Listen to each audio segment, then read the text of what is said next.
Alam nyo ba? Okay. Ituturo ko sa inyo, ito actually, marami nang nakakaalam na ito. Pero sabi nila, Dok, share mo pa.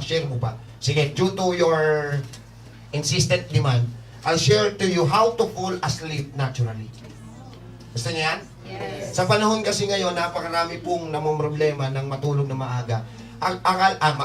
Matulog na maayos, nagkakaroon tuloy ng mga sakit na yung bumubula-bula. Pampatulog yan. Okay, due to stress, anxiety, saan ba nakukuha natin itong stress, anxiety? Akala nila sa physical lang, sa workload. Hindi ho. Marami, spiritually, emotionally, psychologically. Pagka po ang brain natin ay gumana ng active hanggang sa paghiga mo, maniwala kayo, mahirapan na kayo matulog.